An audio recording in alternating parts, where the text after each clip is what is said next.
Hola, buenas tardes. Buenas tardes, me presento, Miguel Taberna, soy, digamos, ya he compartido con ustedes varias reuniones, formo parte del equipo del club, y bueno, muchas gracias por acompañarnos en esta 17º encuentro del club, con un tema muy importante, digamos, bastante específico dentro de lo que venimos trabajando en estrés calórico, y es un tema que de alguna manera surgió un poco dentro del equipo como demanda de muchos de los socios, este, tratar, digamos, de focalizar el tema de estrés calórico en relación con el tema de la nutrición. Yo voy a hacer una pequeña introducción al tema, muy breve, que es la siguiente, digamos. En la imagen lo que ustedes tienen es un análisis realizado sobre una serie de 10 años y, digamos, lo que muestra la altura de cada barra es el porcentaje de días dentro de, el mes de enero, febrero y así sucesivamente, donde las vacas tienen la probabilidad de tener, digamos, disconfort por estrés calórico.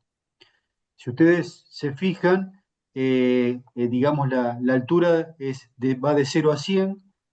Fíjense que enero, febrero y marzo, bueno, enero tiene casi 100, cae a 90 y 80, pero bueno, también tenemos en abril días con el 40% de días con probabilidad de tener estrés calórico. Lógicamente después caen en los meses de invierno, pero nuevamente septiembre, octubre, noviembre y diciembre empieza a subir.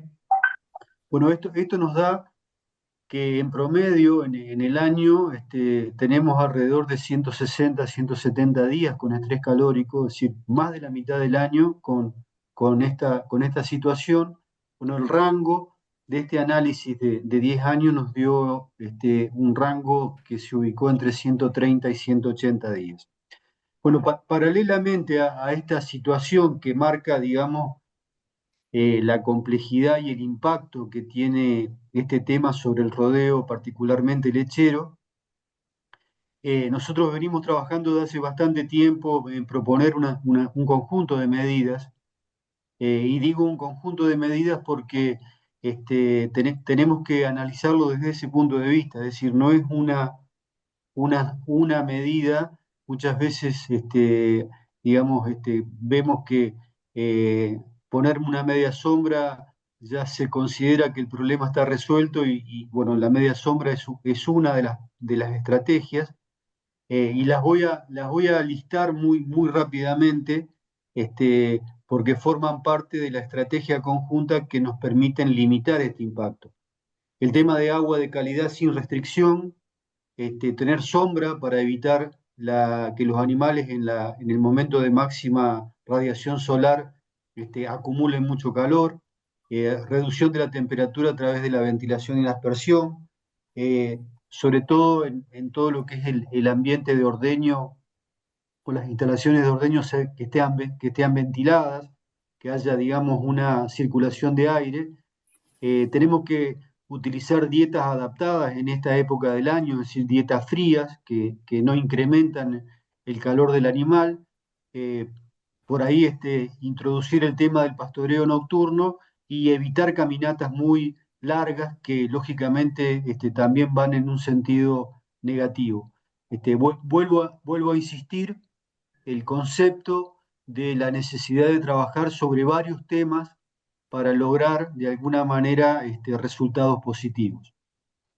Bueno, dicho esto, lo voy a presentar a Rodolfo Murray, y acá quisiera hacer una mención, en el sentido de que Rodolfo forma parte del club, forma parte de la plataforma, desde hace mucho tiempo colabora con nosotros, es profesional, es médico veterinario, y bueno, nos parece muy interesante, además por ahí de, las, de los profesionales que por ahí nosotros, seleccionamos para el desarrollo de algún tema, que que nos acompañen también con su relato, con su experiencia, los que estén formando parte del club, me parece que es una alternativa muy, muy interesante. Bueno, Rodolfo actualmente él está trabajando como asesor privado en rodeos lecheros, en la parte de producción de leche y en la parte de reproducción, y su ámbito de trabajo es en Argentina, en Paraguay, en México, en Chile, y también es asesor externo de empresas que, digamos, producen productos farmacéuticos para animales, digamos, para medicina veterinaria.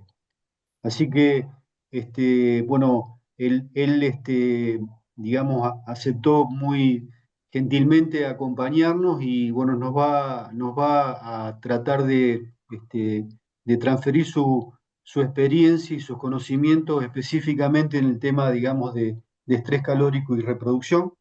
Así que, bueno, yo lo dejo de compartir y le doy la palabra a Rodolfo, que es el que va a tomar la posta de la temática.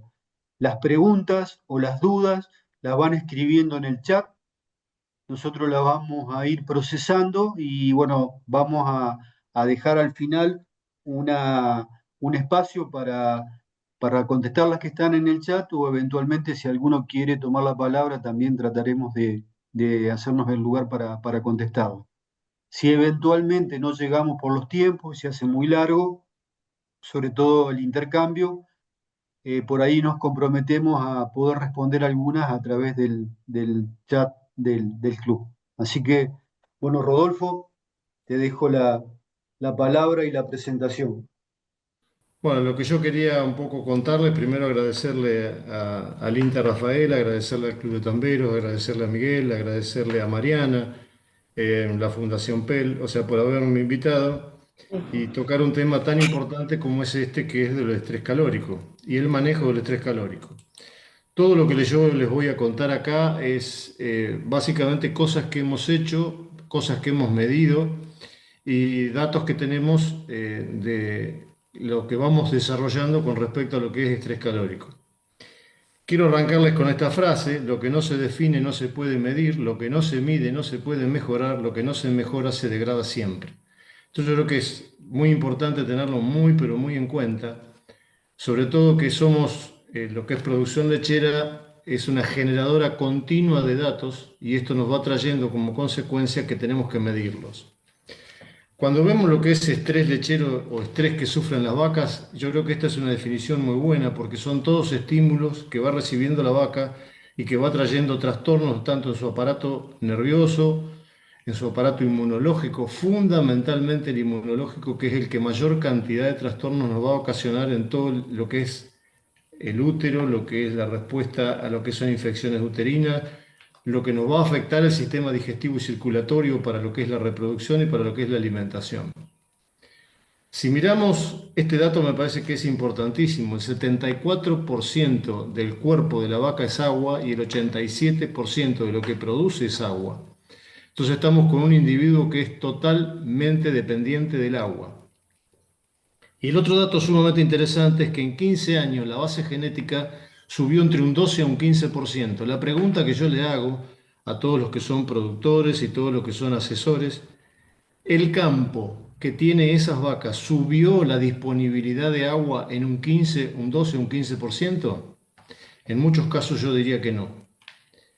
Y el otro dato que tenemos que es sumamente importante es un trabajo que se publicó en el cual se hizo, parte del INTA Rafaela lo hizo este trabajo, se hizo junto con la Universidad Nacional del Litoral. Y esto me llamó mucho la atención, se publicó en el año 2022 y lo que dice es que el 11% de los tambos encuestados tienen solamente sombra y aspersores, un 38% tiene sombra suficiente para todas las vacas, el 50% de los tambos posee agua calificada apta, o sea, la mitad de las vacas no toman agua que sea apta. Esto se hizo en Entre Ríos, se hizo en Santa Fe y en provincia de Buenos Aires. Y el 76% solamente tiene reposición adecuada de agua. Y esto es un dato interesantísimo porque en esta época es cuando yo llego a los campos nuevos, digamos, de clientes nuevos o hacer una auditoría, trabajo y hablo con la gente y lo primero que les digo, esta es la época en la cual se empiezan a romper flotantes, a romper bebidas. Y yo, sí, esta época es cuando mayor trabajo tenemos, se nos rompen las bebidas, se nos rompen los flotantes. Bueno, ese campo no tiene suficiente reposición de agua. Las vacas van, se quedan paradas al lado de la bebida, empiezan a tener la inquietud de que no viene agua, te atropellan la bebida, rompen los flotantes, rompen la bebida. Bueno, ese campo no posee reposición de agua. Y la otra pregunta que yo les hago a los que son asesores y productores que están en esta reunión es si han medido la capacidad de agua que tienen y la capacidad de reposición de esa agua. Muchas veces la capacidad da, pero la reposición no. Piensen que la vaca solamente destina 1 hora y media por día, más o menos a 2 horas, a tomar agua. Si encuentra agua, toma, y si no encuentra, sigue viaje. Entonces ahí tenemos unos problemas, pero son gravísimos. Pensemos de vuelta, el 74% del cuerpo es agua y el 87% de lo que produce es agua. Si miramos esto, esto es me lo mandó un cliente mío, el tambero de un cliente mío, esto fue ayer. Esta vaca está tomando, para ese campo está tomando agua. Y esto también en muchos campos es considerado agua. Y esto es agua de charco, o sea, no es considerado agua. Con respecto a lo que es temperatura ambiente, que es lo que yo les quiero contar y que es lo que más aprendimos, yo trabajé durante 15 años en un clima subtropical. El problema más grave es la temperatura, la alta temperatura, pero también la temperatura mínima. Cuando las temperaturas mínimas y máximas son muy cercanas, ese es cuando se produce el estrés térmico. Y sobre todo cuando tenemos alta humedad. Este caso es el promedio de los últimos 15 años de lo que es el clima en un clima subtropical como es Paraguay. Entonces, prácticamente cuando llega el invierno, primavera, o sea, otoño-invierno es cuando la temperatura es más baja, pero las máximas y las mínimas se acercan y después vamos a ver la relación que tiene eso con lo que pasa con la reproducción. Entonces tenemos la vaca con el estrés térmico, vamos a ver qué hacemos durante las horas nocturnas, que es cuando mayor intercambio puede haber, pero si tenemos poco relación entre temperaturas máximas y mínimas vamos a tener un problema muy grave porque no hay refrescado de esa vaca. Agua obviamente lo vamos a seguir viendo, ya Miguel hizo una introducción con esto, lo mismo que lo que es ventilación y refrigeración. Vamos a tener en cuenta fundamentalmente la cantidad de días que hace calor, cuando pasan 3 a 4 días seguidos de altas temperaturas con altas mínimas y altas máximas, o sea, el diferencial térmico es muy chico, tenemos que estamos en una onda de calor. ¿Qué nos va a afectar esa onda de calor? Fundamentalmente desde el punto de vista inmunológico. Y acá también vamos a tener algo para hacer desde el punto de vista inmunológico, fundamentalmente las vacas en el posparto. No vamos a abandonar nunca el tema del concepto, pero no lo vamos a tocar, lo que es sombra, lo que es ventilación y lo que es... Pero sí lo que es alimentación. Esto es clave. ¿Cómo vamos a medir la alimentación? De que estamos haciendo las cosas bien o mal a través del lavado de materia fecal. Vamos a ver cómo podemos manipular los ciclos sexuales, cómo podemos manipular la onda folicular, cómo podemos hacer protocolos para ver si podemos preñar esas vacas. ¿Qué podemos hacer una vez que está lanzada ya la gestación y que la vaca quedó, por lo menos en los primeros 10, 15 días, que todavía no sabemos si está preñado o no, todavía no repitió celo? Hay medidas para hacer, ya estamos haciendo algo, todavía no hemos terminado de tener un dato concreto, pero hay también cosas para hacer. Y lo último, desde el punto de vista de qué podemos hacer con respecto a lo que es producción general, cómo manejamos las curvas de partos para tener estable la cantidad de vacas paridas durante los meses de verano para que no se nos caiga tanto la producción. Entonces tenemos una batería de cosas que es lo que vamos a ir tocando en toda esta presentación. Básicamente lo que le pasa a la vaca entonces empieza en estrés, ese estrés produce una reducción fundamentalmente de GnRH y LH, eso hay menos cantidad de estrógenos, hay baja calidad de esos ovocitos que se forman, hay poca intensidad de los celos, se los producen pérdidas embrionarias, consumo menos de materia seca, cae la producción, es decir que un combo general que se nos produce sobre la vaca que nos trae como consecuencia menos producción, menos reproducción y se altera absolutamente todo. Para entender básicamente qué es lo que pasa desde el punto de vista reproductivo, yo les he traído este grafiquito de cómo se produce el ciclo sexual. Tenemos que hay un crecimiento folicular, ese crecimiento folicular llega a un punto en el cual el folículo dominante se atresia, empieza la segunda onda folicular, esto está dominado por la folículo estimulante que es segregada desde la hipófisis, Ahora bien, acá empiezan los problemas. Cuando nosotros estamos sobre un estrés térmico, el folículo que se está formando, que adentro tiene el óvulo, no tiene la suficiente cantidad de estrógenos segregados por la capa interna de ese folículo y nos trae como consecuencia que ahí tengo menos estrógeno. Al tener menos estrógeno voy a tener menos pico de LH. Los estrógenos son los que le avisan a la hipófisis y listo, ya está, larga la hormona que es la LH y produce la ovulación. Entonces, al no tener yo ese pico de LH, este folículo sigue creciendo, y cuando los crecimientos foliculares superan los 15 a los 17 milímetros, la fertilidad decae en forma manifiesta. Esta es una de las explicaciones por las cuales en época de calor se produce una caída de la fertilidad. ¿Qué es lo que nosotros necesitamos en pleno desarrollo de este folículo? Mucha cantidad de progesterona.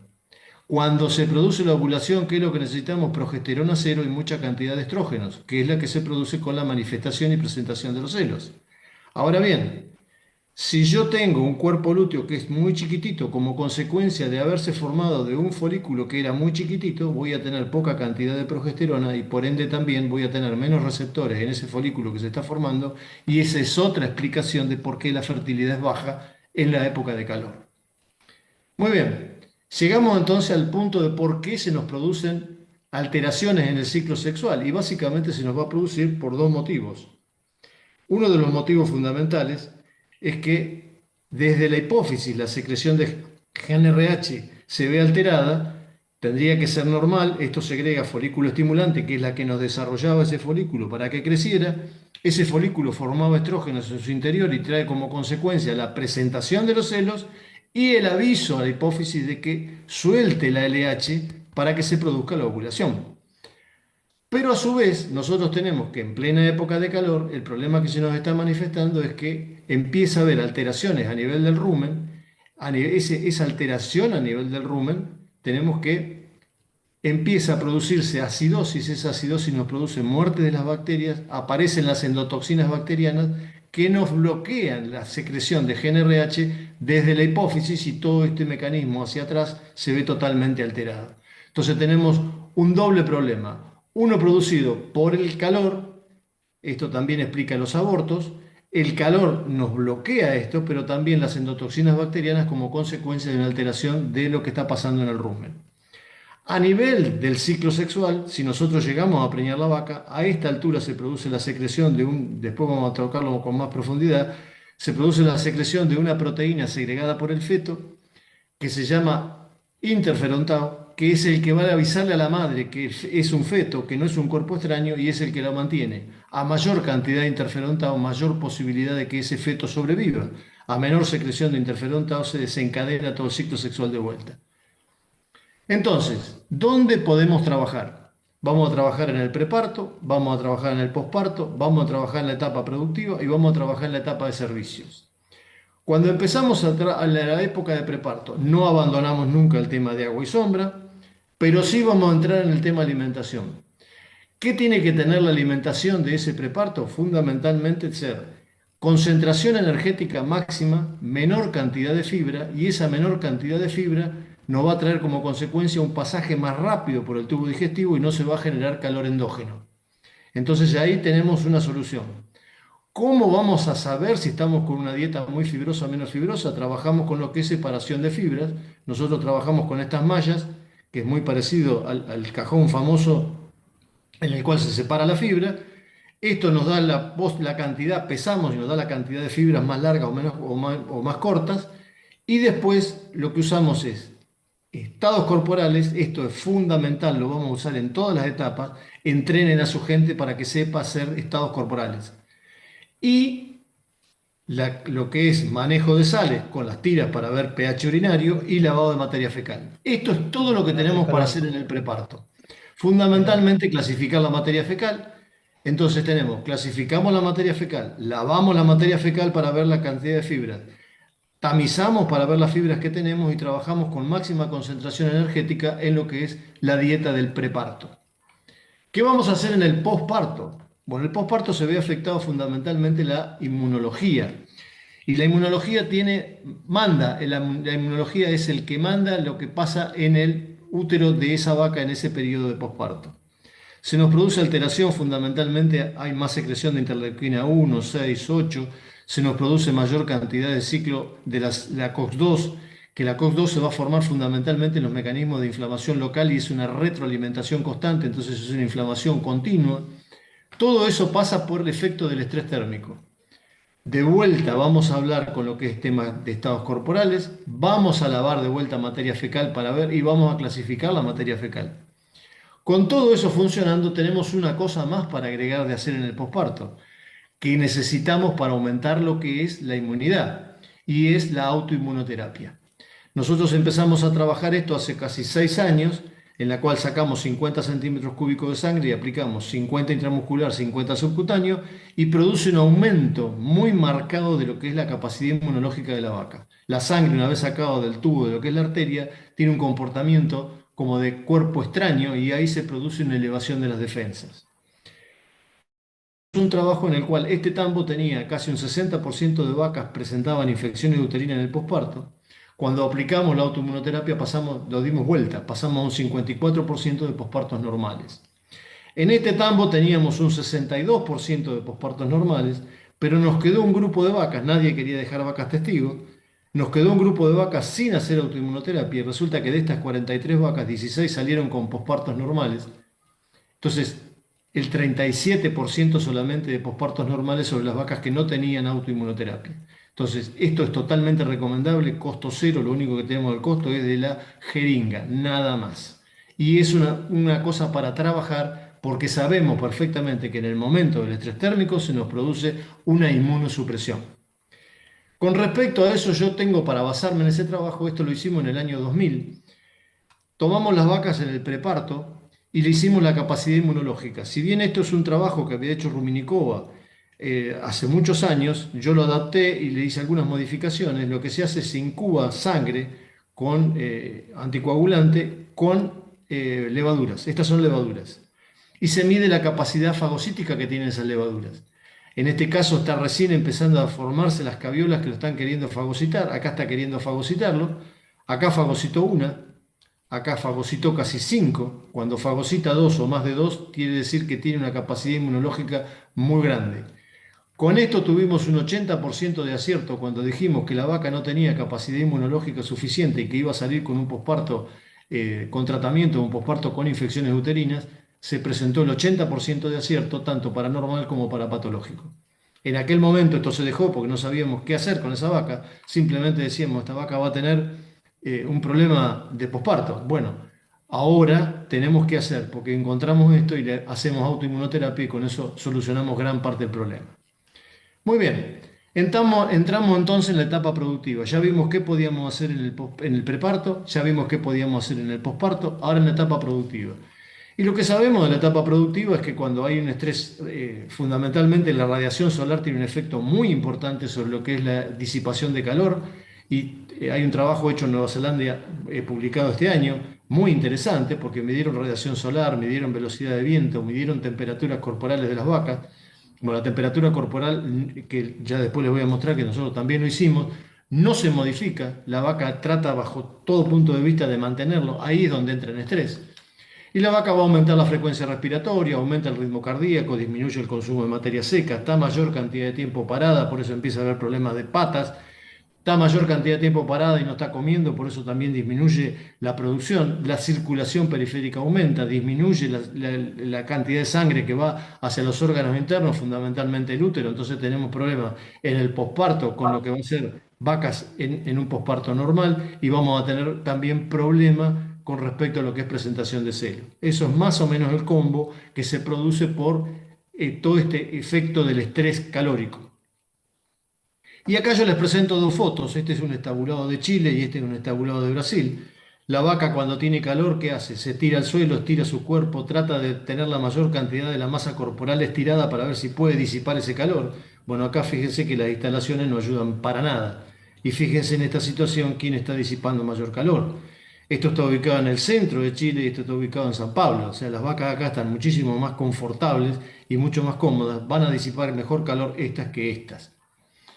Viendo todo esto, entonces siempre no abandonamos calor, no abandonamos agua y sombra, vamos de vuelta a la fibra, tenemos que ir a una dieta que sea menos calórica, mayor, o sea, calórica pero concentrado, menor cantidad de fibra, porque la fibra lo que hace que es lentifica el pasaje, empieza a haber mayor fermentación en el interior del rumen, mayor producción de calor endógeno, se empiezan a utilizar mayor cantidad de proteínas que las que tendrían que utilizarse, entonces hay menos pasaje de proteína hacia el intestino delgado. Al haber menor cantidad de proteína empieza a caer todo lo que es sistema productivo, se viene todo abajo. Entonces, determinación de estados corporales sigue siendo de vuelta uno de los elementos fundamentales para medir esta etapa productiva. Y tenemos esto que es sumamente importante. Esta es la evaluación que yo hago para ver qué es lo que está pasando con la producción en general, con el bienestar animal, con el confort y con la alimentación. Esto es el fisiológico que yo le llamo. Cada una de las barras son la cantidad de vacas paridas que tengo en cada uno de esos meses. Si yo tomo de 0 a 180 días, tengo que tener el 50% de las vacas o aproximado. En este caso tengo un 48%. Mido cuando hacen el pico. Recuerden que el pico de producción tiene que ser a los 60 días. El pico de producción de las vaquillonas tiene que ser a los 90. Acá tenemos un problema. No hay pico de producción en vaquillonas. La curva verde es vaquillonas. Entonces, acá ya encontramos un problema. El segundo problema que encontramos en esta gráfica específicamente es el diferencial de producción entre vacas y vaquillonas. Está en un 25%. Tiene que ser un poco menos. Pero sí vemos que hay un muy buen bienestar porque caen a un 1% mensual. La caída de producción tiene que ser lo más leve posible. ¿Por qué? Porque pasado el día 180 tenemos como consecuencia que se empieza la progesterona a inhibirme esta enzima. Al inhibirme esa enzima es fundamental para la producción de lactosa. La lactosa está siempre presente en la misma proporción en la glándula mamaria. Siempre está entre un 4 y un 5%. En una vaca que produce 10 litros, en una vaca que produce 60 litros. Pero ¿qué pasa? Si yo tengo menos lactosa, tengo la lactosa es higroscópica, es la que absorbe agua. Al no absorber agua voy a tener como consecuencia caída de producción. Entonces, si yo tengo un muy buen pico de producción y una caída lenta porque tengo buen confort, buena alimentación, voy a tener buena producción en la mitad y al final de la lactancia. ¿Y qué es lo que me está haciendo el calor? El estrés calórico me afecta fundamentalmente a mitad y a final de lactancia. Porque estas vacas de acá están utilizando sus reservas corporales para producir leche y ya están entrenadas para eso, movilizan sus reservas corporales. Acá eso no está pasando. Entonces, donde yo estreso vacas de mitad de lactancia y de final de lactancia, la producción cae y no hay forma que la recupere. Y la segunda cosa que hacemos es medimos la proporción, el porcentaje de grasa sobre proteína. Esto se empezó a trabajar hace unos 6 7 años, se hizo trabajo en Lituania, en Dinamarca, en Irlanda. ¿Y qué encontraron? Que la línea de corte está entre 1 y 1,3. Cuando supera el 1,3 me está indicando que esta vaca tiene una cetosis metabólica. Está movilizando mucha grasa y la grasa, recuerden que el 50% se forma en glándula mamaria y el otro 50% viene derivado de lo que pasa a nivel circulatorio. Entonces yo estoy teniendo mucha grasa que está llegando a la glándula mamaria que puede ser como consecuencia de la movilización grasa. Cada puntito es una vaca. Esto está muy prolijito porque están casi todas dentro de la línea de corte, 1 a 1,3. Por debajo de 1 me está indicando que hay acidosis. Y esto tiene una relación directa con estrés calórico y con reproducción. Entonces, si yo me encuentro que esto lo tengo totalmente desarmado, con muchas vacas acá arriba, tengo que ir a pensar qué hacer con la dieta. Si yo las encuentro muy por acá abajo, voy a tener que pensar y en lavar la materia fecal porque estoy con algún problema de acidosis. Y si yo encuentro acá que tengo menos vacas que lo que necesito, que es el 50%, las caídas son muy abruptas, la caída de mitad de lactancia hacia adelante es marcadísima, bueno, vayan a trabajar sobre lo que está pasando con estas vacas, con estrés calórico, con alimentación y qué están haciendo con estas vacas con respecto al confort. Con respecto a lo que es etapa productiva, vamos a trabajar, esto tiene que pensarse de un año para el otro, porque las gestaciones duran 9 meses. Entonces yo lo que tengo que estar pensando acá es cómo hago con estas vacas para llegar a tener la mayor cantidad de vacas con más de un 50% o un 50% dentro de las 0 a 180 días. ¿Y qué hago? Acumulo mayor cantidad de partos en el periodo de julio, agosto y septiembre, entonces esas vacas pasan durante el periodo de verano apoyando a ese sistema productivo y tal vez no estaré en un 50, pero sí en un 40. Y la otra cosa que se puede hacer, que son las que menos sufren el estrés calórico, que son las vaquillas. Las vacas sí sufren más estrés calórico que las vaquillas, entonces yo puedo hacer parir vaquillas en esta época que van a sufrir menos el estrés calórico que las vacas de segundo o tercer parto. Muy bien, entonces ahora podemos analizar lo que nos está pasando con desde el punto de vista económico, que ese es otro dato que nosotros tenemos que mirar. No solamente mirar qué es lo que nos está pasando, sino que tenemos que estar mirando el estrés calórico en sí. Y bueno, miramos el estrés calórico, miramos la curva de producción y yo acá les marco, de 0 a 180 días tengo, esto es un programa que tengo hecho en el cual dice, bueno, tengo el 30% de las vacas. Con el 30% de las vacas, con 200 vacas produciendo 27 litros promedio, si yo este pico de producción de vacas de 0 a 180 días lo llevo a 40%, aumento un litro por vaca en el promedio y paso a tener 111.000 pesos ganados por año por vaca. Entonces es una cifra más que significativa. Entonces encarar el tema de tener mayor cantidad de vacas paridas de 0 a 180 días durante estos periodos de tiempo. Seguimos trabajando en la etapa ahora reproductiva y lo que vamos a encontrar fundamentalmente es, vamos a introducir un espermatozoide en el interior del útero. Este espermatozoide va a tener que encontrar primero el útero que tenga una temperatura adecuada. Una de las cosas que pasa también es aumento de temperatura en el interior del útero y eso también nos produce alteración de la fertilidad. Este espermatozoide que va avanzando, bueno, nosotros vamos a ver algo que es muy interesantísimo, que es el momento en que se produce la concepción, que es este momento. Este momento es clave, que es exactamente este. Cuando perfora, esto es una microfotografía electrónica, cuando perfora el óvulo y se produce la fecundación. Bueno, esto es lo que nosotros tenemos que tratar de que perdure y que se transforme en un feto viable y en un ternero nacido. Entonces, lo que yo les conté al principio, una de las cosas que nosotros aprendimos trabajando todos estos años ahí en Paraguay, es que cuando la temperatura máxima era muy alta, pero las mínimas eran bajas y la diferencia térmica era importante, no había mayormente problema. El problema era cuando las máximas y las mínimas estaban muy cerca y cuando la humedad ambiente era muy alta. Entonces empezamos a medir temperaturas corporales, porque una de las cosas que también se decía en aquel momento es que la temperatura corporal aumentaba cuando se aumentaba la temperatura ambiente. Bueno, eso no es así. Nosotros medimos miles de vacas y llegamos a la conclusión de que la temperatura se mantiene. Hay algunas vacas que cuando se produce un aumento muy marcado de temperatura y no pueden regularlo, la temperatura corporal se dispara. Pero este es el estrés térmico que sufre la vaca. Está luchando para mantener que esta temperatura corporal se mantenga dentro de los 38,5, que es su temperatura normal. Esto es otro caso que les quiero mostrar, porque son dos situaciones distintas. Esto es norte de México, y acá trabajamos en forma distinta, porque acá tenemos alta temperatura pero baja humedad. Entonces podemos trabajar con estos aspersores. Son ventiladores que largan microgotas y producen como una niebla, y eso baja la temperatura. Y estos son aperturas automáticas que se van programando para que las vacas salgan y caminen por los pasillos. Y este es otro caso también, el mismo de México, pero ya fíjense que acá tenemos ventiladores externos y la sombra no alcanza para todas. Entonces, esa es otra cosa. Tenemos sombra, pero ¿alcanza para todas las vacas? Y esto se los muestro como un efecto, esto se publicó ahora en octubre. Es muy interesante porque es muy práctico. Hicieron con este tubo, pusieron acá un ventilador gigante para lo que eran los terneros y le hicieron estos agujeros a cada uno de los terneros y les pusieron sombra. Bueno, los terneros que estaban en esta situación y pusieron otros que no estaban con sombra solamente, pero sin la ventilación forzada, tuvieron más tiempos parados, ganaron menos peso, tuvieron mayor cantidad de problemas que el resto de los terneros que estuvieron con esta situación. Entonces lo que tenemos que encontrar dentro de la etapa productiva es encontrar el celo. Para encontrar el celo tenemos cantidad de herramientas. Dentro de esas herramientas tenemos los parches. Estos son parches que inventé yo, en el cual nos marcan el momento ideal de la inseminación. Cuando estamos en 38,8, la temperatura, nosotros hicimos trabajo que ahora se los voy a mostrar, de temperatura corporal en el momento de la inseminación y tiempo entre detección e inseminación. Cuando aparece esta línea blanca estamos en 38,8 a 39,2, con 8 a 9 horas de haberse iniciado el celo y es el momento ideal de inseminar.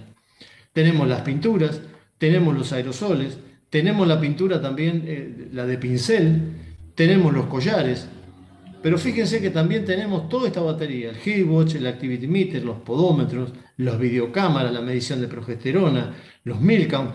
Es decir que tenemos una cantidad de cosas para detectar los celos. Entonces lo que nos está indicando que al haber tanta cantidad de elementos para detectar los celos, quiere decir que ese es uno de los problemas graves que nos enfrentamos con el tema reproductivo. Encontrar el celo y encontrarlo en el momento exacto para producir la inseminación. Nos tenemos que basar, cuando hablamos de eso, en esta tabla que me parece interesantísima, en qué momento la vaca entra en estrés térmico. Y fíjense que no solamente hay que pensar en temperaturas muy altas, porque un poco lo que dijo en la introducción Miguel, con 24 grados, por ejemplo, pero con un 70-80% de humedad, estamos al borde de un estrés térmico.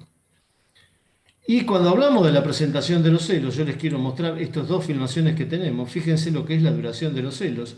Duran exactamente 3 segundos. Quiere decir que si la persona que fue a sacar celos se fue a atar los cordones o fue a hacer alguna otra maniobra, cuando miró de vuelta al rodeo ya no había más celo.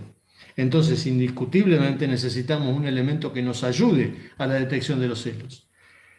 Y esto es un poco lo que yo les quiero contar de dónde se produce el error y fundamentalmente en épocas de calor es donde más se manifiesta. Esta es línea de tiempo y estas son las horas del día. En línea de tiempo ustedes van a escuchar que la vaca inició el celo y 24 horas después se produce la ovulación. Es correcto. Empieza una hora, a las 12 horas presenta quietud a la monta y 12 horas después presenta la ovulación.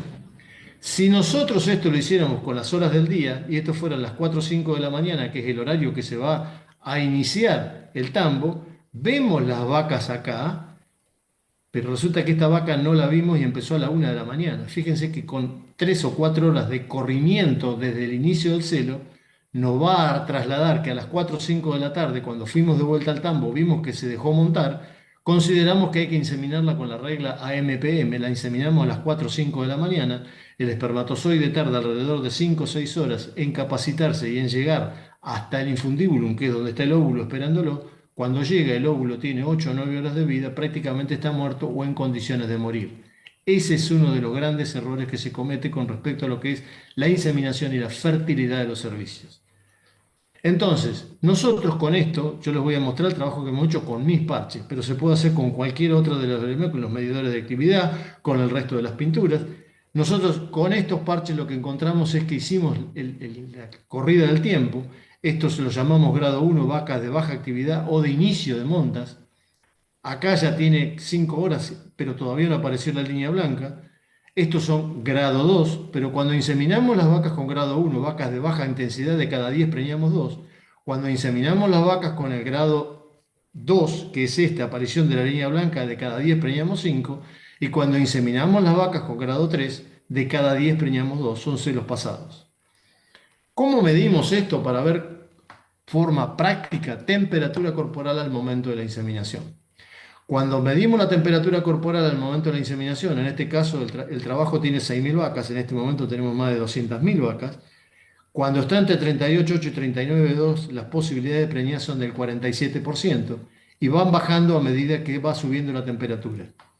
Cuando encontramos vacas con esta temperatura, recuerden que los estrógenos son los pirógenos, entonces cuando mayor cantidad de estrógenos hay, podemos esta vaca esperarla. La temperatura corporal baja 0,1 grado por hora.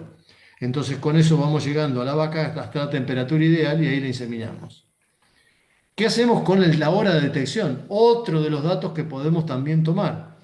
Entre las 18, este fue un trabajo que hicimos sobre 7.800 vacas y después se agregó hasta 24.000 vacas y ahora tenemos más de 200.000 vacas medidas igual. Cuando hacemos la temperatura corporal entre las 6 de la tarde, entre las 6 de la tarde y las 7 de la mañana, el horario de detección de los celos, tenemos que hay un 61% de las vacas. Las vacas tienen mayor chance de presentar celo entre las 6 de la tarde y las 7 de la mañana. Entonces acá surge lo que yo les digo a veces los tamberos. Ustedes tienen dos posibilidades de trabajar. Pueden trabajar para que los vean, van y se paran en el medio del potrero y el patrón va a pasar a las 12 del mediodía y va a decir qué sacrificado que está sacando celo. Bueno, eso no sirve para nada. Tienen que ir a sacar celo entre las 6 de la tarde y las 7 de la mañana, que es el horario en que el patrón está durmiendo y que es la mayor presentación de los celos. Entonces con esto les he armado yo en algunos tambos tenemos esto como un ensayo memoria, es decir, cuando encontramos vacas en temperatura en esta hasta 38,4, 38,5, son celos que ya están pasados. Cuando las encontramos entre 38,6 y 39 hasta 39,5, inseminamos. Cuando están por arriba, esperamos porque bajan 0,1 por hora.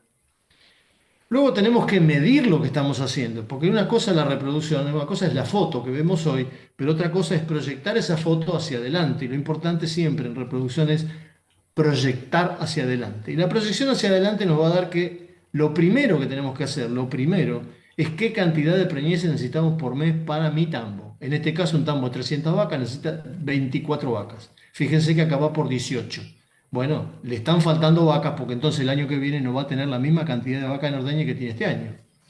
Lo segundo que vamos a medir es esto, qué cantidad de vacas, qué proporción de vacas vamos teniendo de acuerdo al tiempo que va transcurriendo de que las vacas están paridas. En este caso estamos llegando a los 90 días con todas las vacas inseminadas. Esto está perfecto. Pero si nos encontramos que esto se alarga, bueno, vamos a trabajar acá. ¿Qué es lo que está pasando? Tenemos problemas de confort, tenemos problemas de temperatura, tenemos problemas de que no le estamos mojando las vacas, tenemos problemas de alimentación. O sea que vamos a buscar el problema. Lo segundo es sacar la tasa de detección de celo. En este caso, este tambo tiene una tasa de detección de celo del 78%. Y lo tercero que vemos, o lo cuarto, es cuántos celos se nos están pasando. Esto es importantísimo medir para chequear con tasa de detección de celo, con celos que se están pasando, y ahí llevamos un control de cómo va la tasa de detección de celo. Miramos acá y miramos acá. Entonces tenemos un control de lo que nos va a pasar en el futuro. Con respecto a qué cosas podemos hacer, bueno, acá yo les voy a mostrar, esto empezamos con mojado y sombra. Este tambo empezó acá entre el 2024 y el 2025 y mejoró un 50% el consumo de semen. Bajó de 2,4 a 2,9, 2,4 es lo que consume entre otoño y primavera y 2,9 es lo que está consumiendo en verano, cuando venía consumiendo 3,1, 3,9. La segunda cosa que podemos hacer, esto lo hace un programita que yo tengo en el cual me dice que yo le he llamado corredor reproductivo. Esta vaca tiene 3 días de inseminada, esta vaca tiene 9 días, estas 10. Bueno, cuando llegan acá al periodo de 11 al día 16, 17 es cuando se produce la secreción del interferón tau. ¿Qué puedo llegar a hacer ahí? Porque también hay otra cosa que podemos hacer. Bueno, esto lo estamos recién iniciando. Podemos colocar un implante de progesterona para reforzar ese cuerpo lúteo y que haya más secreción de interferón tau. Pero atención que también acá tenemos el peligro. Si los receptores celulares de la progesterona son sobreestimulados, también después no responden. Entonces ahí tenemos que medirlo, pero hay algo para hacer para ver si podemos mantener o aumentar las chances de que esas vacas queden gestantes. ¿Cómo se desencadena ese problema? Bueno, el problema viene que una vez que se produce la concepción, estas son las células del oviducto, estas son las células del útero. Cuando el interferón tau va y le avisa a la vaca que está preñada, la vaca empieza entonces a frenar todo este mecanismo. ¿Y el mecanismo cuál es? Empieza a haber secreción de estrógenos. Cuando se produce la secreción de estrógenos se desarrollan receptores celulares que se llaman OTR. Esos receptores celulares vienen y se une la oxitocina manda una señal intracelular, rompe todo lo que son membranas lipídicas o lípidos y empieza a formar ácido araquidónico. El ácido araquidónico es precursor de las prostaglandinas. Entonces empieza a formarse prostaglandina y como consecuencia de eso nos desmorona el cuerpo lúteo. Y ahí se reinicia la actividad. El estrés térmico nos hace eso. Entonces, ¿cómo podemos mitigar eso? Las vacas que están entre 15 y 16, 17 días, si tenemos las condiciones y las comodidades adecuadas, las vamos a poner con mayor cantidad de sombra, mayor cantidad de ventilación. Eso nos va a traer como consecuencia frenar un poco el problema. ¿Cómo podemos, otra de las recetas que podemos dejar, si podemos llamarle así, nosotros hacemos protocolos y los protocolos los llamamos 420, sacamos celo 4 días cada 20. Esos 4 días hacemos un protocolo con implantes de progesterona, hacemos 2 centímetros de benzoato, aplicamos doble prostaglandina, retiramos y sacamos celo 4 días. Prácticamente el 90% de las vacas que se implantaron entran en celo en este tiempo. En este momento estamos casi en el 95-97%. Las vacas que no entraron en celo estos 4 días, a los 14 días las reimplantamos, las dejamos 7 días y se van con las que van a repetir de acá se juntan con esta. Entonces vamos trabajando con grupos sexualmente activos y solamente grupos. Entonces yo esas vacas las puedo poner a la sombra, les puedo dar más agua, les puedo ventilar, les puedo hacer un montón de manejos que si tengo muchas vacas inseminadas durante mucho tiempo es prácticamente imposible. Luego de eso podemos manipular la onda folicular y sí, porque nosotros podemos encontrar podemos hacer tacto y encontramos vacas que tienen folículos muy chicos. Bueno, esas ondas foliculares podemos hacer un doble implante y llegar a una onda folicular con folículos de 13, 14 o 15 milímetros, que son los que mayor fertilidad tienen. Entonces, todo lo que yo voy encontrando con esos ovarios que son relativamente chicos, voy a darle una doble implante y voy a tener folículos más grandes y voy a aumentar la fertilidad. Y la otra cosa que también hacemos es, este es un protocolo que desarrolló un laboratorio que fabrica el PMSG recombinante, y nosotros lo estamos usando con muy buenos resultados. Lo que hacemos es el protocolo común, le agregamos PMSG el día del retiro y lo que se hace es PMSG el día 14. Este tiene doble efecto. Me estimula el desarrollo de un folículo y a su vez a las 48 horas yo le doy un GnRH, produzco la ovulación de ese folículo y me forma un cuerpo lúteo accesorio. Y a su vez estimula a que ese cuerpo lúteo que ya está formado, que viene de la gestación, se desarrolle mucho más. Con esto nosotros tenemos casi un 40 o 45% de concepción sobre vacas que tenían hipoplasias ováricas. Otra de las cosas que nosotros tenemos que ver entonces, ¿qué influencia tiene la tasa de detección de celo y la tasa de concepción? Si nosotros trabajamos con tasa de detección de celo de un 60% y un 30% de concepción, ¿podemos aumentar esto? Sí se puede aumentar. Podemos llevarlo a un 65%, siendo totalmente conservadores, y un 35% de la concepción. Fíjense que acá arrancamos con 60 de detección y 30 de concepción y nos da 3 animales menos para el año siguiente. Cuando aumentamos esto a 65 y 35, nos da 18 animales más para el año siguiente, habiendo bajado también un 5% la descarte, obviamente porque tengo menos problemas reproductivos, y habiendo bajado un 1% descarte de mastitis y pietín. Entonces, otra de las cosas que podemos hacer, trabajar de aumentar la tasa de detección de celo y la tasa de concepción. Con respecto a lo que es concepción anual, en este tambo empezamos también con el ventilado y el mojado, y fíjense lo que pasó con la producción. Subió casi 2 litros de un año hacia el otro. Y fíjense lo que pasó con la concepción en cada uno de estos 3 meses que se midieron. Entonces, esto se paga solo. Ventiladores y duchas se pagan absolutamente solos, viéndolos desde el punto de vista económico. ¿Dónde está la diferencia? Bueno, es lo que yo les comenté al principio. Cuando tenemos la amplitud térmica es amplia, no afectaría tanto la reproducción. En enero del 2019, la amplitud térmica fue muy amplia. Estas fueron las máximas, estas fueron las mínimas, tuvimos un 44% de concepción. Pero en enero del 2024, la diferencia térmica fue muy chiquitita y tuvimos un 19% de concepción. En febrero del 24 pasó lo mismo. Ahora bien, fíjense lo que pasó cuando nosotros mojamos las vacas. ¿Qué es lo que nos dio? La amplitud térmica seguía siendo muy baja, esto fue en el 2025, pero tuvimos un 39% de concepción y un 29%, un 10% más que el año anterior. Entonces, el remojado y el ventilado y el refrescado de las vacas es fundamental. Algunas veces nos preguntamos, bueno, ¿doy servicio en verano? ¿Armo protocolos con hormonas? ¿Cambio la dieta? Bueno, yo para esto les he preparado, tengo esto que yo les llamo el tablero reproductivo. Y en esto yo les pregunto, bueno, ¿qué está haciendo en el preparto? Y tenemos como todo dato en el cual se coloca una nota, es antipático, pero nos orienta bastante. Separo las vacas a 30 días antes del parto, le doy sales aniónicas y le doy una dieta especial, pero no controlo pH de orina, no estoy controlando estados corporales, no tengo sombra, no tengo sombra en los comederos, no tengo ventiladores. Lo mismo en el posparto, lo estoy haciendo a los 30 días y así voy poniéndole la nota en cada uno de las partes de la parte reproductiva. Después, cuándo detectamos la preñez, cómo controlamos la alimentación, el presupuesto de comida. Muchas veces el presupuesto de comida solamente se hace por lo que yo gasté el año anterior, no por la cantidad de vacas que voy a ordeñar, y a veces me quedo corto, a veces me quedo largo. ¿Cómo evaluamos todo el sistema, la parte de la evaluación reproductiva? ¿Qué seguimiento hacemos sobre las vacas vacías y qué seguimiento hacemos sobre el bienestar animal? Todo esto va siendo calificado y me da un puntaje. Bueno, señor, usted tiene un 4 puntos en todo su manejo general. Y acá le marco los puntos más flojos. Entonces, por más que yo me ponga a hacer un protocolo, por más que yo me ponga a cambiar la dieta, si yo no he cambiado esto con anterioridad, poco resultado voy a tener por más que cambie fundamentalmente mi manejo. Entonces, es todo un combo que tenemos que darle importancia, pero desde el inicio de la lactancia.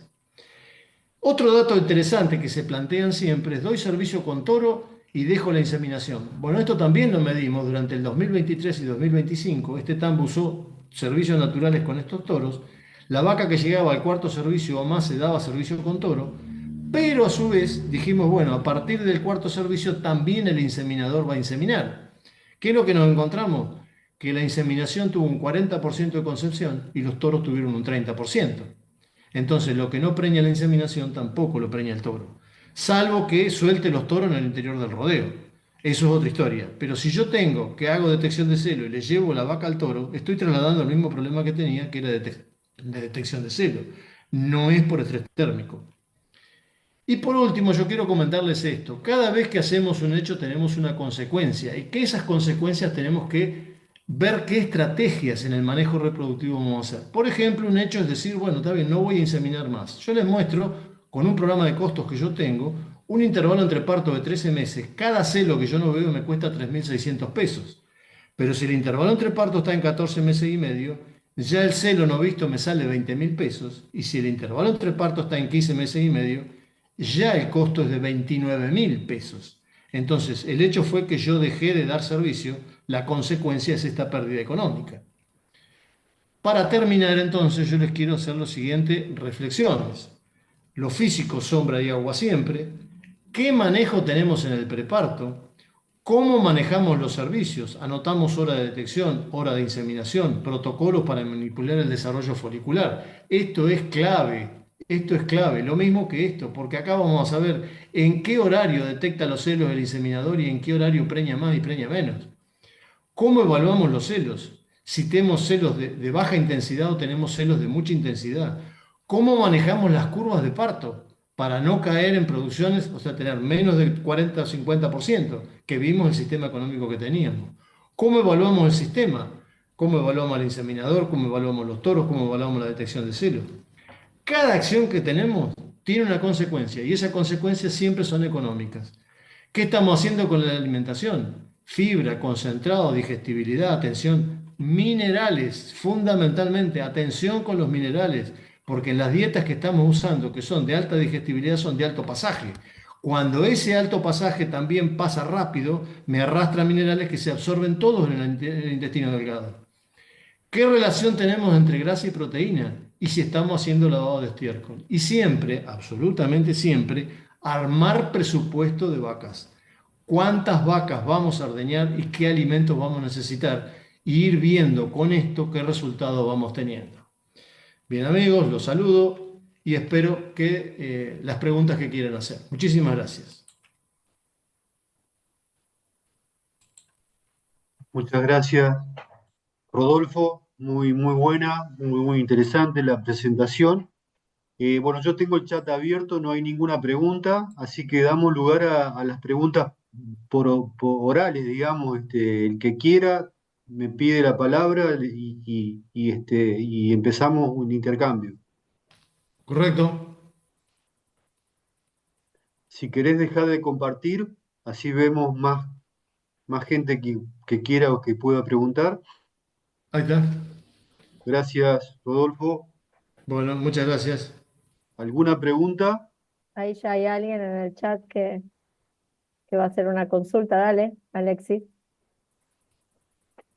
Dale, podés hacerla, abrir el micrófono y hacerla directamente. Sí.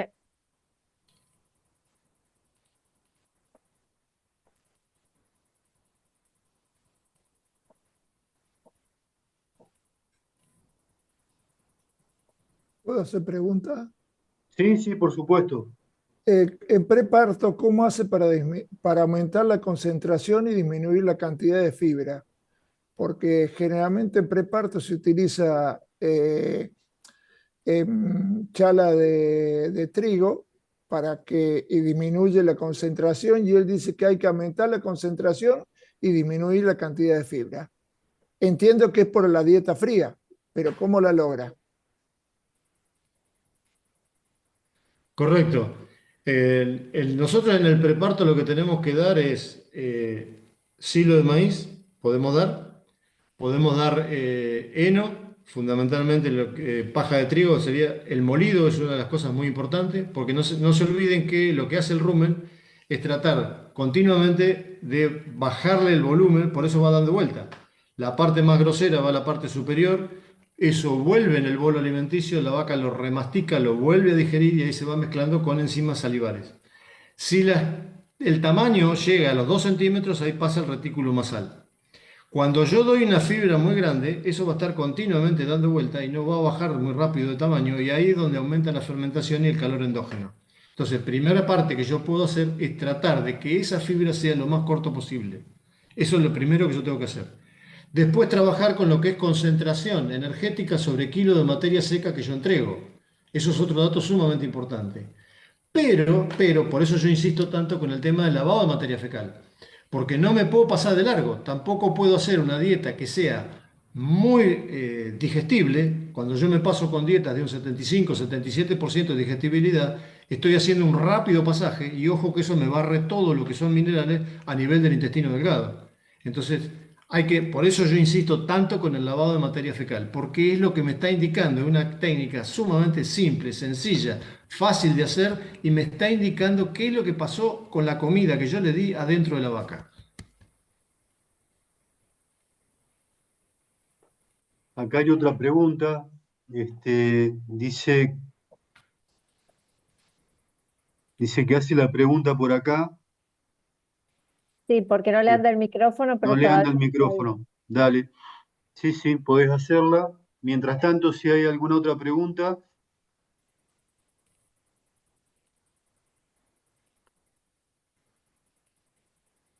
acá van apareciendo. Hago una Dice, consulta. Usted habla sí, del lavado de materia fecal en cuanto al lavado. ¿Qué análisis hago al momento de hacerlo, de los resultados que tengo, cómo lo analizo, qué miro, cómo es ese proceso, cómo debo hacerlo? Correcto. Eh, Primero, trabajan, o sea, es muy fácil de hacer las mallas. Las mallas se hacen con coberturas plásticas que la pueden comprar en cualquier ferretería. Tienen que tener la malla, las que yo trabajo tienen 2 por 2, 2 centímetros por 2 centímetros. Después otra malla que tiene 1 centímetro por 1 centímetro. Y después otra malla que tiene plástico, 1 centímetro por 1 centímetro. Medio centímetro por medio centímetro. Trabajo con una balanza, peso, yo trabajo con medio kilo, tomo medio kilo de materia fecal, tomo al azar del grupo, o sea, si tengo 3 grupos, tomo del grupo uno, tomo 5, 6, 7 muestras, lo pongo en un balde, las mezclo todas, coloco sobre un colador eso y empiezo a lavarlo. Peso, por supuesto, tengo medio kilo. Bueno, muy bien. En ese medio kilo lo empiezo a lavar sobre el colador. En el colador me va a quedar un bollo, ¿no? De ese material. Yo le saqué ya todo lo que quería que se fuera de agua. Ese bollo es el que yo después pongo sobre la malla de los 2, lo saco del colador, lo pongo sobre la malla de los 2 centímetros y lo empiezo a lavar. Ahí van a salir, en el momento que lo estoy lavando, van a empezar a salir las fibras que son más cortas y se van a ir a la malla de abajo. Y las que son más chiquitas van a pasar la malla de abajo y van a ir a la tercera malla, que es la de menos de 1 centímetro. Entonces ahí, una vez que terminé, que ya no sale más, peso. Peso lo que tenía en la primera malla, peso en la segunda y peso en la tercera. Y lo relaciono con el medio kilo que yo empecé. Previamente yo tengo que haber trabajado con el alimento que yo le iba a dar. Tamizo el alimento antes que comiera la vaca. También medio kilo. Entonces yo ahí tengo que encontrar más o menos un 20% de fibras largas. Un 10, 15, un 20% de fibras cortas y el resto grano. Entonces ahí yo ya sé, bueno, está bien, arranqué con un 20% de fibra en lo que le di a la vaca. ¿Cuánta fibra me quedó en el tamiz después que la vi? O sea, el resto quiere decir que la vaca se lo comió y lo digirió. Entonces ahí es donde yo saco la conclusión. Bueno, yo le di tantos kilos de fibra y encontré tanto en la materia fecal. Lo que no tienen que encontrar en materia fecal es grano. Grano es la menor cantidad posible. Y tienen dos posibilidades de encontrar grano. Pueden encontrar las carcasas de los granos, quiere decir que el almidón, que es lo que a mí me interesa que quede adentro de la vaca, que es lo que va a formar leche, se me quedó dentro de la vaca y tengo nada más que la carcasa. Bueno, quiere decir que lo atacaron. Pero puedo encontrar mucho grano, entonces ahí ya tengo que sospechar que ahí tengo almidón. También hay forma de medirlo. Es una técnica cualitativa. Nosotros hacemos patrones con agua destilada y almidón, hacemos uno en 10, uno en 20, uno en 30 y uno en 50, y hacemos exactamente lo mismo con la materia, con el lavado, con el líquido que quedó de la materia fecal. Hacemos uno en 10, uno en 20, uno en 30 y uno en 50, y le agregamos 3 gotas de Lugol al lavado de la materia fecal. No tiene que tomar color marrón. Si toma color marrón, quiere decir que hay almidón. Entonces ahí yo detecto si tengo la dilución en 1 en 10, 1 en 20, 1 en 30, qué cantidad de almidón tengo. O sea, Buenísimo, muchas gracias. para de alguna manera alguno que lo quiera estudiar bien y perfeccionar, ¿ese protocolo existe en la bibliografía, Rodolfo? Existe algo que en Estados Unidos se está trabajando bastante de hace tiempo ya con eso. Yo he adaptado un poco todo eso y es lo que yo estoy haciendo, pero es más o menos lo que les conté. O Está sea, bien, aros de 50 por 50 con el material desplegable de plástico que tenga 2 por 2 y la otra que tenga 1 por 1 y la otra que tenga medio por medio. está Con bien, eso tienen ya un enfoque de lo que está pasando. Lo del almidón es un poco más sofisticado hacerlo, está pero bien. con eso Pero tienen para hacer el primer paso de lo que está pasando. la pregunta que queda, digamos, de tu comentario de la técnica es cómo interpreta después los resultados, digamos. Es la proporción que tiene, o sea, tienen que encontrar en la fibra que le van a dar, o sea, cuando tamizan la comida, cuando sacaron del TMR, tienen que encontrar un 20% de fibras largas, un 10% de fibras más cortas y el resto grano. Eso después lo analizan proporcionalmente en la cantidad de materia fecal que lavaron. Trabajaron con medio kilo, qué cantidad, qué porcentaje de fibra encontraron en esa materia fecal que lo digirió. O sea, ahí saben cuánto digirió la vaca cuando pasó por el aparato digestivo. Está bien, ¿y cuánto sería lo óptimo que deberían digerir? 5%. En las dietas que tenemos bien balanceadas encontramos un 5, un 6%. Y después también otro dato interesante es qué color encuentran la fibra. Nosotros a veces encontramos fibras que son cortas, pero las encontramos que sobre todo decoloradas. Quiere decir que ha sido atacada. Porque también lo que estamos midiendo ahí es el ataque que sufrió en el interior del rumen. Bueno, los que por ahí eventualmente quieran aplicar la técnica y quieran más detalles, por ahí a través del chat del club lo pueden contactar y tratar de intercambiar para por Sí, ahí sí, si quedan dudas, ¿no? ningún problema. Acá, acá hay otra pregunta, dice, ¿hay alguna medición o comentario con respecto a qué diferencia hay usar sombra natural o sombra, digamos, artificial? La sombra natural siempre es muchísimo mejor que la sombra artificial. La sombra artificial, las medias sombras, nosotros, si bien en Paraguay la Facultad de Ingeniería estaba haciéndolo, después no lo terminó, lo que querían medir era radiación, porque los rayos pasan por la media sombra, pero datos precisos de decir qué pasa con uno y con otro no tengo. Muchas veces el problema de tener sombras naturales es, digamos, es el manejo, ¿no? Sobre todo en rodeos muy grandes. Pero bueno, claramente por ahí el bienestar que da una sombra natural es mucho más interesante, ¿no? Para el confort que le da al animal. Bueno, y después son comentarios de felicitaciones de tu charla que dicen que son muy interesantes y que son muy claras y agradecen mucho. No sé si quieren, si hay alguna otra pregunta que quedó pendiente, le damos lugar al que quiera hacerla y si no, estaríamos cerrando la reunión. ¿Hay alguno más que... Una consulta más respecto Sí, al por tema favor. del uso de collares de detección de la actividad, de medición de actividad por la detección de celos. ¿Tiene algún análisis o alguna comparación de efectividad de las mediciones que hacen los collares? Porque normalmente te indican el momento en el cual uno debe inseminar o el momento óptimo en el cual uno debe inseminar el animal.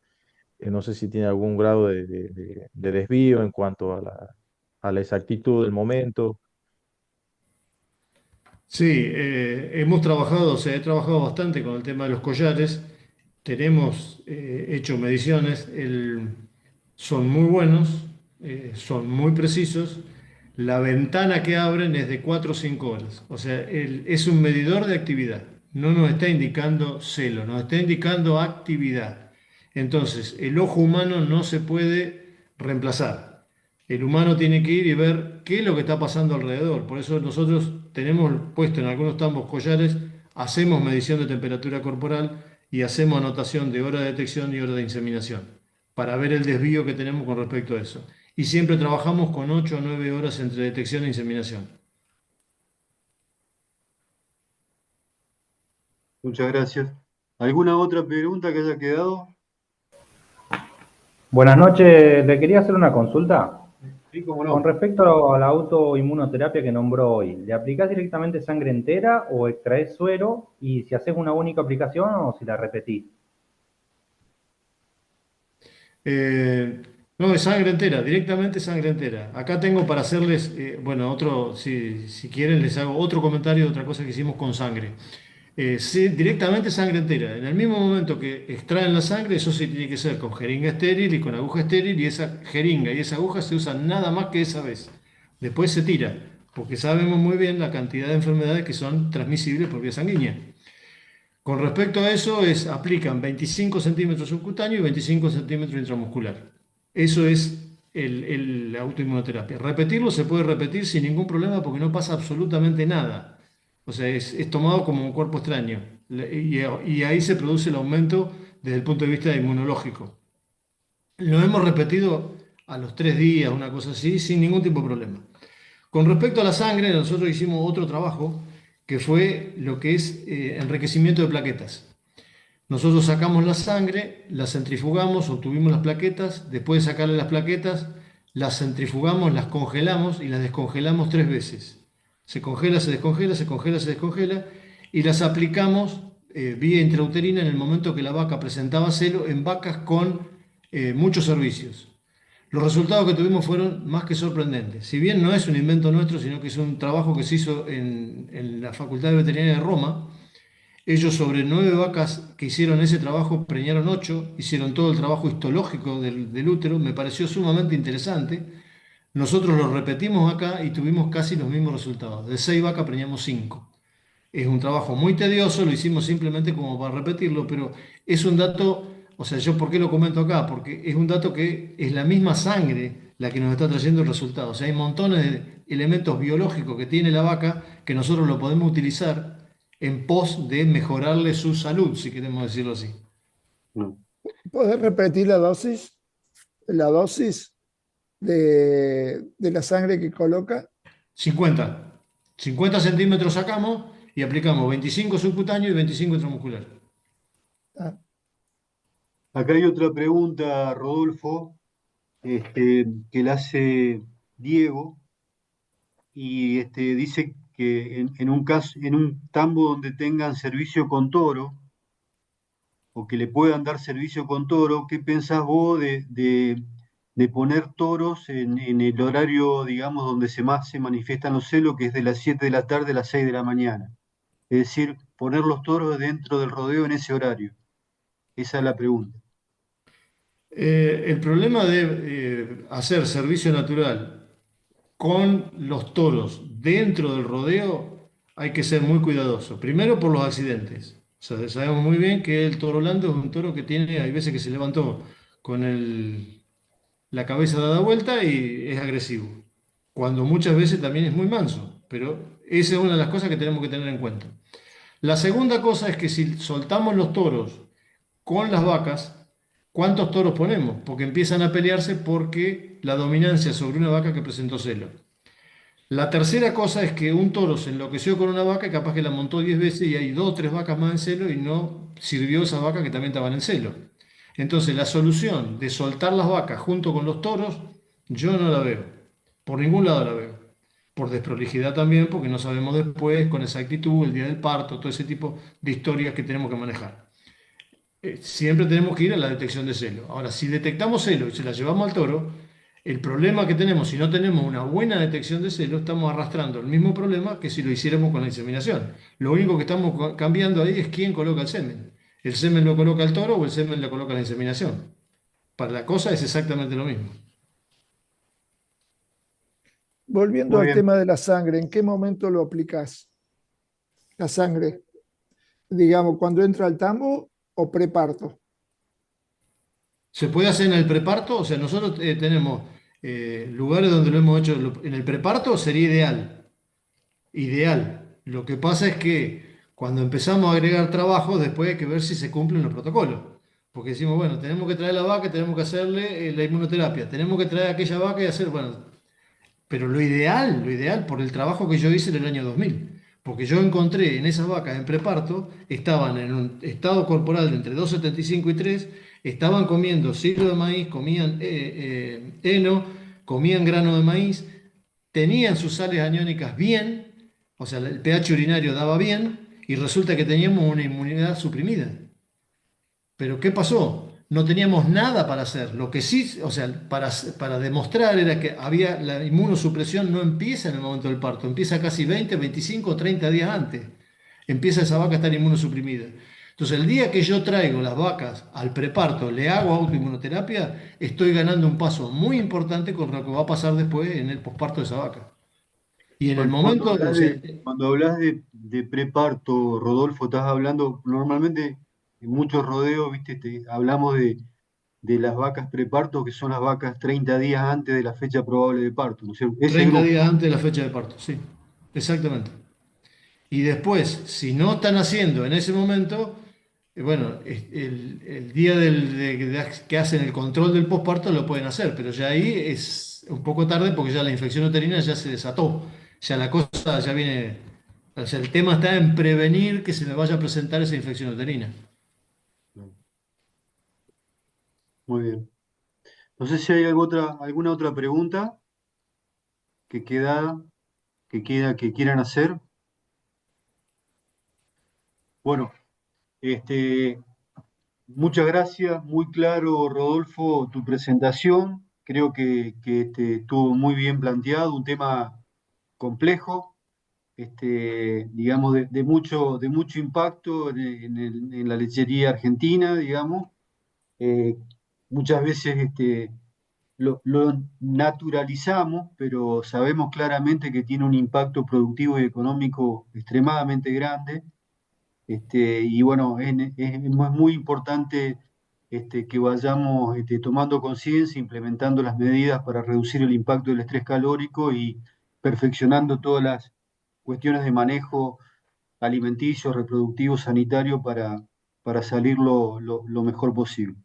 Así que fue muy buena la presentación y muchas gracias a los que participaron, a los que nos acompañaron. Y bueno, como siempre, probablemente hagamos algún otro encuentro antes de fin de año y nos sirve de mucho que por ahí propongan ustedes temas de interés para ir abordando. Así que bueno, buenas noches a todos y nos vemos en la próxima. Muchas gracias, Miguel, muchas gracias a la gente que nos acompañó y bueno, muchas gracias también por las preguntas que hicieron.